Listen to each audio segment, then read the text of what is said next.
Assalamualaikum warahmatullahi wabarakatuh. Alhamdulillahirabbil alamin wa Allahumma shalli wa sallim ala sayyidina Maulana Muhammadin wa ala alihi wa sahbihi asma'in amma ba'du. Keluarga besar Mubarak Food sekarang ini. Mubarak Food yang saya hormati, wabil khusus ini ada Haji Hilmi. Pulau azam saking dalam karena beliau ketika minta saya berbesar hati acara itu di rumah saya sebetulnya lewat virtual. Justru karena tawadhu beliau saya mau datang karena saya memang kangen Sunan Kudus juga karena lama gak ziarah di sandera tamu-tamu itu. Tapi dari rumah saya azam mau menerangkan tentang Nabi Ibrahim karena ini sudah mendekati Idul Adha atau Idul Kurban. Di antara yang membolehkan ulama kerso atau mau populer atau mau dimaklumatkan atau mau tampil adalah awalun nubuwah itu dimulai dari at-tahaddi. Jadi semua kenabian itu dimulai dari memaklumatkan ke publik bahwa seorang Rasulullah Muhammad SAW juga semua nabi itu harus memaklumatkan diri kalau beliau itu nabi. Nah sebetulnya itu juga seterusnya orang alim, wali, itu juga habib, itu juga harus memaklumatkan diri kalau beliau itu habib. Tentu tidak harus dengan lisan, tidak harus dengan apa, tapi yang penting memaklumatkan. Kenapa itu penting? Kita bikin analogi. Saya bikin analogi dulu. Misalnya Anda punya istri sedang hamil. Anda tahu di situ ada klinik persalinan atau dokter bayi atau dokter untuk nangani orang-orang hamil. Itu Anda ngerti karena apa? Karena plang ya, karena tanda itu. Di situ ditulis dokter kandungan siapa itu, atau klinik persalinan. Atau bahasa kerennya klinik korban lelaki. Itu menjadi tahu karena diberitahu. Begitu juga kita konsultasi sama dokter psikologi. Kita tahu karena ada tulisan dokter psikologi dan seterusnya. Kemudian kita kuliah juga gitu menjadi tahu kalau itu UGM, UII atau UI juga karena tulisan atau karena maklumat. Nah harusnya memberitahu kalau Anda orang alim atau Anda wali atau apa itu boleh dengan makna yang positif bahwa ini maklumat.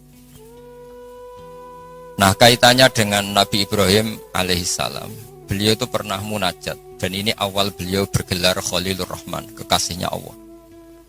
Beliau itu pernah munajat sama Allah sambil bergumam gremeng lah kira-kira. Tapi gremengnya Nabi ya jadi wiridan itu. Kalau gremengnya sampean jadi laknat. Ini gremengnya Nabi tapi bergumam. Ya Allah, dunia ini tidak fair. Engkau zat yang begitu penting, paling berpengaruh, yang menciptakan langit bumi, kemudian engkau tidak diketahui. Bayangkan misalnya kalau seorang presiden jalan di kampung terus diundang ngelik, kan tersinggungnya Masya Allah. Seorang raja Arab Saudi kenalan sama orang, terus orang itu tanya, jenengan daleme pundi, itu kan tersinggung. Aku sing di Arab Saudi buat takoki. Begitu juga seterusnya. Ada Gus besar misalnya di pondoknya, terus orang tanya, jenengan daleme pundi, aku sing di pondok. Sama Haji Hilmi misalnya ditanya, saya mau ke Kudus cari jenang Mubarak, ya jenengan sinten? Bukan nanya uang, sing duwe jedaran tangga jenang sinten. Sehingga Nabi Ibrahim itu tersinggung setersinggung-singgungnya karena beliau seorang Khalilur Rahman. Ya Allah, dunia ini tidak fair. Engkau zat yang begitu penting kemudian orang nggak tahu tentang kau. Makanya ya maklum kan zaman itu kan orang masih kafir, menyembah batu, menyembah berhala, orang nggak menyebut Allah, nggak menyebut Tuhan. Akhirnya beliau ngendikan, Innahu ya Rabbi la yahzununi an la ara ahadan fil ghairi fil ardi ya'buduka ghairi. Memang itu saya hafalkan ya. Innahu la yahzununi. Jadi innahu pakai inna masih pakai lam taukid. Innahu la yahzununi, sungguh sangat menyusahkan saya. Ada yang baca la yuhzinani sama ya, karena dalam qiraah sab'ah ada fala yahzunka qauluhum, ada qiraah fala yuhzinka qauluhum. Sungguh sangat menyusahkan saya, sangat merisaukan saya bahwa engkau zat yang begitu penting, kemudian yang tahu kalau engkau Tuhan itu hanya saya, yang menyembah juga hanya saya. Ini enggak fair. Zat sepenting engkau kemudian fungsi jenengan, fungsi engkau tidak diketahui kecuali oleh saya. Itu kan ibarat misalnya kayak tadi, Anda yang punya Alphard saja, terus diarani tukang parkir kan ya tersinggung. Mungkin dia Alphard kok diarani tukang parkir. Nah, karena Nabi Ibrahim itu seorang nabi, ketersinggungannya bukan urusan pribadi, tapi urusan Allah Subhanahu wa taala.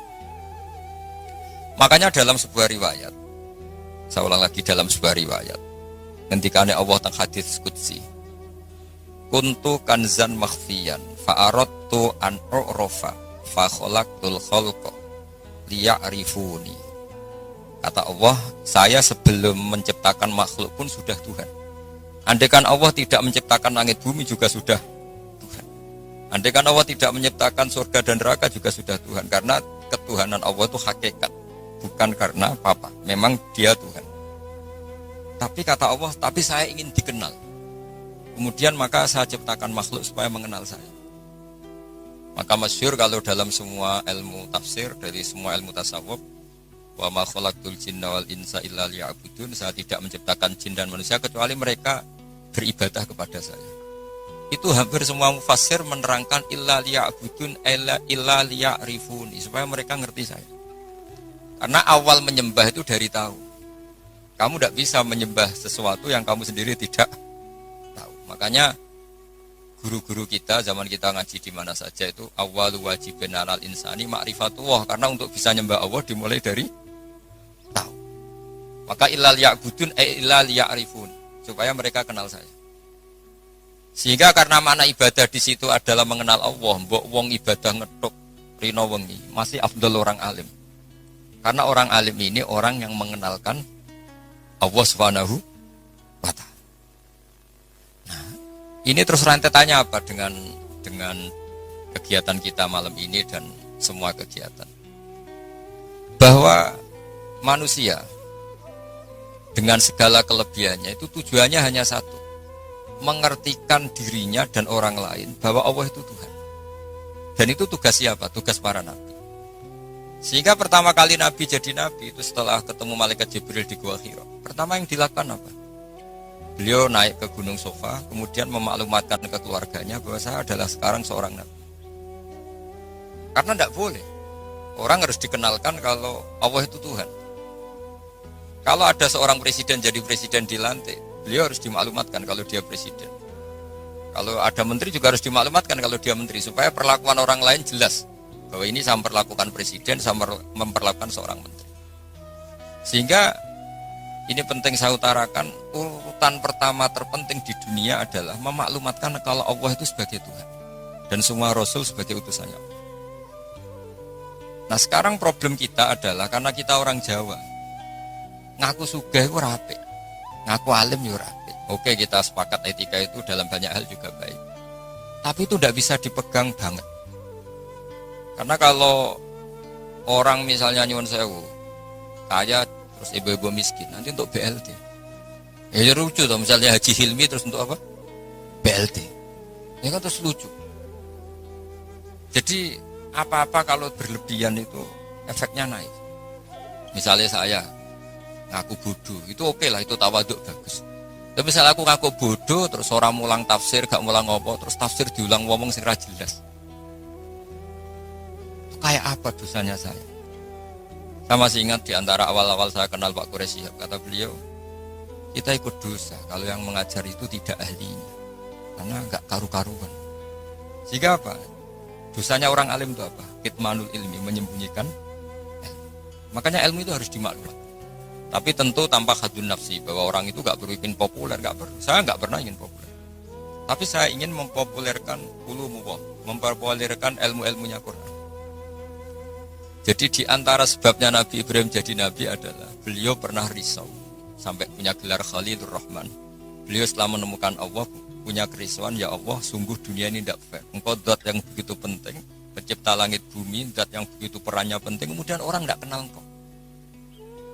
Coba misalnya pekerja di Mubarak, nggak ngerti kalau Haji Hilmi itu ketuanya, itu kayak apa buruknya. Kamu nggak ngerti kalau presidennya Pak Jokowi, itu kayak apa buruknya. Kamu gak ngerti kalau bapak kamu itu Karmen, itu kayak apa ngawurnya. Gak ngerti status orang yang berjasa ke kita itu buruk sekali. Apalagi gak ngerti Allah Subhanahu wa ta'ala itu betapa buruk. Sehingga Nabi Ibrahim itu risau. Nak sampean kan risau kok ora roh nak aku melarat wong ora gelem sedekah, jadi risau mikir dirinya sendiri. Misalnya seneng cewek kok ora roh cewek iku nak aku seneng dikne. Jadi itu egois sekali. Nabi Ibrahim itu yang dirisaukan adalah Allah zat yang begitu penting kemudian tidak dingerteni oleh mereka. Jika beliau mulai bikin cara untuk Allah dingertikan. Nah ini mulai ada masalah karena mulai bersentuhan dengan orang banyak. Beliau pura-pura sakit. Tanya, kenapa kamu sakit? Ini loh sedang berobat. Ya kalau di sini mungkin di perapatan ya atau kalau di sini mungkin Simpang 7. Beliau terlentang. Faqala inni sakim, saya ini sakit. Ya minta dong berobat sama perbintangan karena mereka menuhankan perbintangan. Fanadzara nazratan fin nujum. Dia minta, tapi kok saya tidak sembuh-sembuh. Akhirnya dia datang ke tempat pemujaan. Setelah datang ke tempat pemujaan, beliau ngasih beberapa makanan. Kok enggak kamu makan? Jadi Nabi itu ya lucu. Wong karuan berhala kok ditawarin makan. Beliau mangkel karena dianggap berhala ini sombong, ditawari makan kok enggak mau. Itu dipukulin semua, hancur semua, terus kapaknya diletakkan sama yang atas, yang ketuanya, yang paling besar. Jika beliau diadili itu lucu. Ibrahim siapa yang menghancurkan berhala-berhala kecil itu? Paling yang besar, beliau enggak terima disaingin kan? Wah, kalau enggak percaya tanya. Fas'aluhum in kanu yantikun. Kalau enggak percaya tanya. Wah, otak kamu ini mulai masalah Ibrahim. Wong karuan berhala kok ditanya. Wah, kamu itu afala takilun, agak punya akal, kamu enggak benar. Ibrahim menimpali, kamu lebih enggak punya akal. Karuan ngomong aja enggak bisa kok kamu sembah. Di sini mulai beliau bikin tamhid kalau dalam ilmu mantek itu. Tamhid itu bikin dasaran logika. Akhirnya mereka tahu bahwa Ibrahim tujuannya itu buruk, yaitu hanya mencibir kita menyembah berhala. Mereka karena punya kekuasaan, ya sudah Ibrahim dimatikan saja dibakar. Itu sudah jadi logika penguasa kalau kalah argumentasi ya main kekerasan. Singkat cerita mereka memutuskan dibakar. Nah, setelah Nabi Ibrahim dibakar ini yang jadi pelajaran bagi kita. Sangat-sangat jadi pelajaran bagi kita. Bahwa amal kebaikan, misalnya jenang mubarok, itu gak penting nanti menguasai dunia, perdagangan itu gak penting. Tapi memberi sinyal, memberi isyarat bahwa seorang muslim itu bisa mungkin bermanfaat bagi yang lain. Gak harus menang. Saya misalnya sebagai kiai, yang penting kiai itu mulai. Gak harus menang, juga ada harus populer. Ini saya ditemani Habib Zain, seorang Habib itu berkahi sama yang lain. Gak harus nomor satu. Kenapa itu perlu saya katakan? Karena begini. Ketika Nabi Ibrahim dibakar, ini dengerin, ketika Nabi Ibrahim dibakar, itu ketika api sudah begitu menggila ya, itu yang mau melemparkan Ibrahim jadi bingung karena terlalu panas. Dilempar itu nggak sampai tengah karena yang mau ngelempar sendiri sudah terlalu kepanasan. Singkat cerita terus ada ide manjanik itu semacam ketepel besar. Itu idenya iblis. Ya ide caranya pakai manjanik dilempar dari jauh tapi Ibrahim bisa jatuh di tengah apa? Api. Yang menarik di situ apa? Seekor katak itu lalu lalang dari telaga ke situ. Hanya membawa air di mulutnya, kemudian disemprotkan. Kemudian Ibrahim itu matur nuwun atas komitmen katak. Karena padahal itu mesti nggak ngefek ya, pasti nggak ngefek sama sekali. Masa api sebesar itu kemudian mau dipadamkan oleh seekor katak. Nah, yang cicak itu datang ikut nyebuli, niupin supaya api tambah besar. Sebenarnya nggak ngefek juga, tapi ku mangkel no. Makanya dalam sejarah beberapa riwayat Sayyidah Aisyah itu pernah nembaki cecak, ya tentu pakai alat zaman itu. Karena untuk mengimplementasikan bahwa cecak itu hewan yang nggak benar gitu. Karena ikut dengan tanda kutip nyumbang membesarnya api. Padahal ya nggak ngefek juga. Itu kan sama jenengan di jalan ono wong idoni dari jarak 10 meter. Sampean mangkel gak? Mangkel kan meskipun nggak kena. Roh raimu malah dus kan mangkel padahal nggak kena. Sama, kowe ra duwe dhuwit ana wong senyum tuh seneng, padahal ora nyafaati, butuh dhuwit kok digaeki senyum. Jadi semenjak itu ada satu fikih bahwa berkontribusi itu tidak harus menyelesaikan masalah. Tapi setidaknya tidak argumentasi bahwa itu ekspresi kebencian atau kecintaan. yang kata tadi ekspresi kecintaan sehingga beliau lalu lalang ingin ikut memadamkan apa? Api. Yang cicak tadi kurang ajar karena ikut. Sama, mungkin kita bikin Mubarak Food. Mungkin ya, saya tidak tahu. Mungkin kita tidak akan mengalahkan kekayaan Cina. Tapi setidaknya umat Islam berlatih kira usaha sehingga lahirlah Mubarak Food yang banyak dengan bentuk yang berbeda. Sehingga umat Islam berlatih menjadi aktor, bukan objek. Begitu juga saya ngiyai ngajar tafsir. Orang supaya tahu bahwa pondok-pondok Indonesia bisa menghasilkan orang alim. Begitu juga jenengan bahwa bisa nikmati gaji pertama. Bahwa orang bisa senang itu tidak harus pakai korupsi, pakai mencuri, tapi senang sejati adalah makan gajinya apa? Sendiri. Apapun kita tidak mewakili dunia, implementasi itu sesuatu yang sangat dihormati oleh Allah. Kayak Allah menghormati amalul tifda. Sehingga ketika ada seorang dokter, ya Rasulullah saya ini ada sedikit penyakit yang solusinya obatnya materinya harus apa itu? Kata. Apa saya boleh membunuh kata? Fanaha angkotianafi melarang membunuh kata. Karena pernah berkontribusi, setidaknya ingin berkontribusi terhadap pemadaman api yang membakar Nabi siapa? Ibrahim. Wedi bojo maksudnya didoni ke 3 meter oleh memangkel. Gak bisa dia ngelak gini. Ora kena Mas. Tidak bisa seperti itu. Sudah. Nah, sehingga saya hari ini tadi saya belajar banyak tentang tafsir tentang Nabi Ibrahim. Bahwa agama ini kata Rasulullah SAW memang diidentikan ya tentu Nabi Muhammad SAW tetap Sayyidul Awalin wal Akhirin Sayyidul Ambiya. Tapi agama ini diidentikan dengan anit tabi' millata Ibrahim hanif. Bahwa kamu Muhammad harus mengikuti Nabi. Sehingga ketika kita bersolawat sendiri harus kalimatnya Allahumma sholli ala sayyidina Muhammad wa ala ali sayyidina Muhammad kama shollaita ala sayyidina Ibrahim. Jadi Nabi Ibrahim tetap dianggap master. Bahwa ya Allah engkau bersolawat ke Nabi Muhammad sebagaimana engkau bersolawat ke Nabi Ibrahim. Karena Nabi Ibrahim ini yang bapak tauhid, millata abikum Ibrahim. Ibrahim itu cara bertauhid bukan sekedar adu argumentasi, tapi beliau berpikir jangka panjang. Misalnya sekarang kita bicara apa ini kalau miladnya sudah berapa 110 tahun. Jadi sebelum kemerdekaan. Nabi Ibrahim ketika mau meninggal cara berpikir sederhana begini, ya Allah, saya menyembah engkau, saya seorang nabi, saya mentasbihkan engkau, saya mentahmidkan engkau, saya mentakbirkan engkau. Tapi saya ini tetap mati. Padahal saya ingin yang mentasbihkan engkau ini abadi. Yang mensolati, yang mengibadah solat abadi, tasbih abadi. Ini gimana ya Allah? Solusinya apa? Ya Allah, saya ini harus punya turunan yang menjaga tradisi ini, yang menjaga keluhuran ini.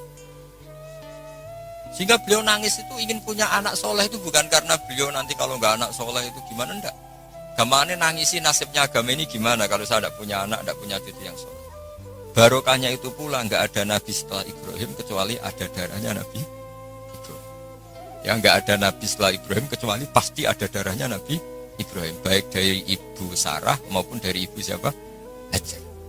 Ada yang baca Hajar, ada yang baca Ajar ya, karena di beberapa teks memang ada yang ditulis dengan hak, di Bukhari ada yang ditulis pakai apa? Hamzah. Hajar atau apa? Ajar. Ini penting saya utarakan, penting sekali bahwa kalau Anda orang kaya yang memanfaati orang banyak, kamu ingin kaya lagi, anak kamu ingin kaya lagi, jangan niat biar anak putu kurang melarat. Tapi tradisi memanfaati orang lain biar sama, saya juga ingin nanti anak saya alim. Tapi bukan berarti ingin anak saya terus dicucup orang, disalami template, enggak. Ingin menjaga bahwa harus ada orang alim. Nah kenapa harus anak kandung? Padahal murid bisa. Karena manusia itu didik orang lain itu ya repot. Omah sekolah ra ketompo terus mondok. Nggak ribet ngadepi wong liya. Timbang nang omah nakal dititipno pondok. Ribet. Meskipun kita terima itu sebagai santri, tapi kan komitmennya beda, cara berpikir beda. Makanya didik ini bukan berarti ya tetap beda. Jika Nabi Zakaria ketika ditanya, kenapa engkau begitu fanatik minta anak kandung, walad sulbi itu anak kandung. Kata beliau, wa inni khiftul mawaliya mewaroi. Kalau orang lain mewarisi saya, itu pasti cara berpikir tidak persis-persis sama. Meskipun solehnya mungkin mirip ya, tapi tetap beda. Saya punya pengalaman. Nggak, sampean jangan terus kecil hati, saya ada anak kiai. Kesolehan itu udah harus jadi kiai. Saya punya pengalaman entah buruk entah baik, terserah cara Anda menafsirkan. Kiai itu kalau betul-betul kiai itu melihat orang sholat itu senengnya masya Allah. Melihat preman sholat itu seneng. Melihat orang tobat seneng. Padahal ya orang untung-untungnya di mana? Gak ada untungnya. Tapi karena dia dididik bahwa sholat ini cagai bumi. Apalagi kalau kiai ini sudah jadi wali, bahwa Allah tidak menghancurkan bumi ini, pertimbangannya karena masih ada yang sholat. Nah, sementara kalau kamu itu otaknya pedagang, rawong sholat itu banyak kebutuhan sarung. Wah, nak ngono gawe sarung. Berarti tekem Cina kayak tadi. Banyak orang haji terus Cina produk apa? Pakaian apa? Ihram. Banyak orang wiridan terus Cina produksi apa? Tasbih. Tapi kalau wali itu tidak begitu cara berpikir. Jadi melihat orang sholat itu, ya Allah itu luar biasa. Terus kepikiran, nyari kalimat apa yang kira-kira dengan sujud itu benar-benar plus tauhid. Akhirnya dicari-cari lah kira-kira kalimatnya subhana rabbiyal a'la bihamdi, maha suci engkau yang maha luhur. Karena sekali sujud itu dia tidak benar komitmennya, bisa sujud kepada makhluk. Dan itu bahaya, wis sujud, wis batu eneng bumi jebule kli. Itu beda, perasaannya wali sama itu beda. Kalau kamu pedagang kaya terus wali itu mesti gini, saya ingin jadi orang kaya pedagang. Ben wong Islam iku mburoh wong sing salat. Kayak apa hinanya kita, misalnya sampean apal Quran, iso ngaji maca Fathul Mu'in, terus dimajikan sing ora cewek, tersiksa enggak? Kayak apa tersiksanya? Dua atasan man lam yusolli wa lam yasum. Tapi nak kowe sugih mau diniat paling kan ana santri melarat itu buruh ning aku sholat, aku zakat, aku poso. Jadi solihun tahta yadi solihin, wong soleh buruh ning wong. Itu beda. Sama-sama kepen dadi wong sugih tapi rasanya, dan itu yang dinilai Allah. Saya kenapa ngaji di mana-mana bawa kitab? Setidaknya orang itu lebih terhormat ngaji Mbak Nawawi, kitabnya jelas. Sanad saya jelas, saya ngaji Mbah Mun, ngaji bapak saya, ngaji keluarga Kudus, keluarga Kajen. Istifadah, saya jangan ngaji betul memang sama Mbah Mun. Jadi kalau istifadah ya dari berbagai kiai. Orang itu terhormat. Jajal misalnya aku ngaji sampai ngaji ning Kudus, nggo primbon. Itu Haji Hilmi kan tersinggung, sebab piye disowan terus cerita komik. Ngono kan gak mutu kan. Yo sini-sini wong Kudus kan, wah banyak wong Kudus kan. Jadi kalau kita pakai sanad yang baik, pakai kitab yang baik, kan yo ngregani sing diaturi. Sehingga kenapa Nabi itu mesti min ansabi qaumi? Enggak ada Nabi kecuali dari nasab terbaik. Enggak ada Nabi kalah ganteng. Semua Nabi pasti yang terganteng di kaumnya. Ya terbaik nasabnya di kaumnya. Karena Allah itu kepengen ngregani masyarakat. Misalnya kayak Nabi terus keriting, pesek, ya ribet. Senajan to soleh. Maka enggak ada Nabi illa min ansabi qaumi kecuali dari nasab terbaik. Jadi kadang-kadang orang salah paham, wah ini nasab gak penting, ya penting sekali. Justru dengan nasab ini masyarakat terhormat. Punya Nabi dari kasta terbaik, dari marga terbaik, dari kultur terus wajahnya juga ajmalan nas. Makanya wa kana Rasulullah sallallahu alaihi wasallam ahsanan nasi khalqau wa khuluq. Nabi itu pasti yang paling ganteng. Enggak boleh Nabi pesek itu aja enggak boleh. Apalagi yang lain apa enggak boleh. Tapi tidak usah disebut ya dikit. Pokoknya enggak boleh Nabi. Kalau cucunya gitu. Tapi yang ganteng aja. Jadi Nabi itu begitu. Saya dulu ya mikir kenapa sih Nabi harus paling ganteng, paling bernasab. Tangan-tangan ini saking baiknya Allah, karena Allah ingin selain Nabi ini orang pilihan, supaya umat ini terhormat kan. Mau senang kan di Nabi ganteng. Yo gagah.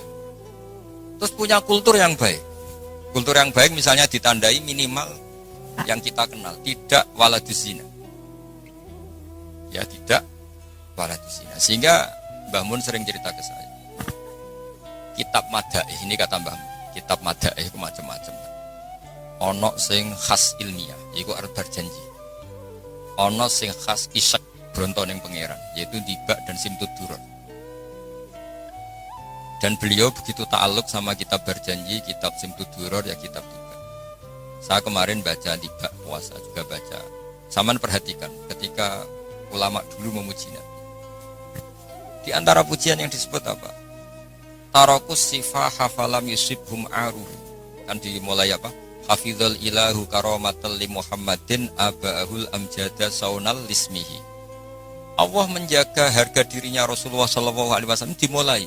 Sayyid Abdullah nggak pernah zina, Sayyid Abdul Muthalib nggak pernah zina, Sayyid Hashim nggak pernah zina. Karena betapa buruknya kita kalau punya Nabi dari nasab yang tidak benar.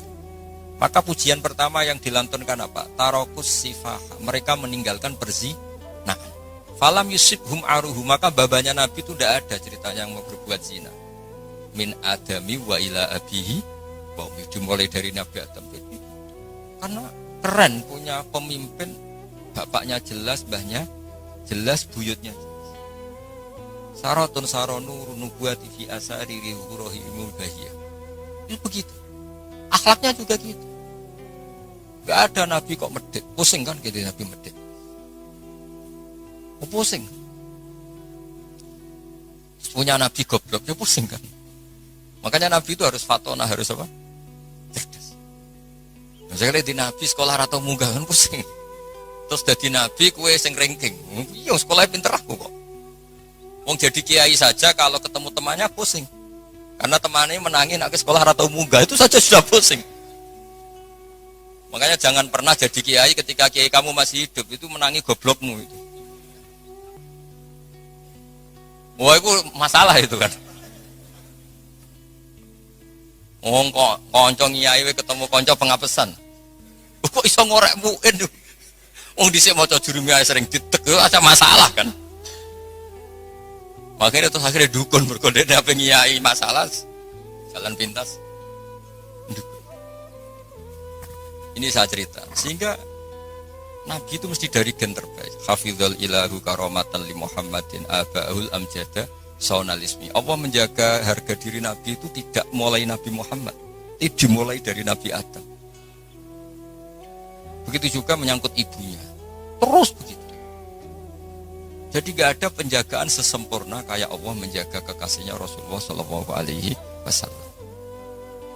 Tapi sekarang itu memang zaman fitnah ya macam-macam. Orang baca tiba dikatakan bid'ah. Saya bilang, andaikan tiba kamu baca pakai bahasa Indonesia itu saya yakin tidak ada yang bilang bid'ah. Karena itu buku sejarah. Berhubung mbok waca ndermemel koyok mantra. Lah iku sing mari akhire darani bid'ah. Coba kalau kamu baca bahasa Indonesia di depan orang yang biasa darani itu nah kamu baca aja. Baca yang apa? Di sini biasanya tiba apa berjanji. Masih butuh apa saja saya hafal insyaallah. Enggak yang terkenal saja. Berjanji apa? Apa? Al berjanji misalnya dimulai dari apa? Yang mulai wabaktu faqul huwa Muhammad bin Abdullah bin Abdul Muthalib. Itu kan kalau ditulis bahasa Indonesia ya, ketahuilah bahwa Muhammad putranya Sayyid Abdullah. Muhammad bin Abdullah bin Abdul Muthalib. Abdullah itu punya bapak namanya Abdul Muthalib. Wasmuhu Syaibatul Hamdi. Sayyid Abdul Muthalib itu nama lainnya adalah Syaibah. Ila itu ketika beliau lahir sudah beruban. Syaibatul Hamdi, orang beruban yang sering baca tahmid, baca Alhamdulillah. Sehingga dulu Ka'bah itu kalau menuju ke Ka'bah ada namanya Babu Bani Syaibah. Kalau kamu ngaji fikih kesunatan masuk apa? Masjid Haram dari Babu Bani Syaibah itu nama lain dari Sayyid Abdul Muthalib. Wasmu Syaibatul Hamdi. Kenapa dikatakan Alhamdi? Humidat hisolurus saniyah. Dia punya perilaku-perilaku yang sangat terpuji. Di antara yang paling masyhur adalah ketika penduduk Mekah kesulitan nyari air, beliau munajat terus sama Allah sampai mimpi dingertikan lagi oleh Allah tempat Zam-Zam. Apa tempat Zam-Zam? Akhirnya beliau ngeduk lagi. Makanya Zam-Zam itu dinisbatkan ke Abdul Muthalib. Padahal Zam-Zam tentu mulai Nabi Ismail. Paham ya?